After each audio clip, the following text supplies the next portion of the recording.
Hi guys, back behind me we've got the 2018 model Trooper.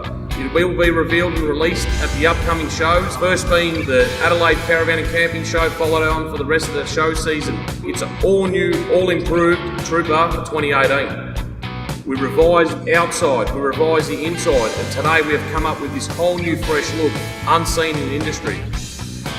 Running with silver checker plate, new style graphics, new colour on the outside. We bling this thing right up. I don't think there's anything like it on the marketplace with such wow factor.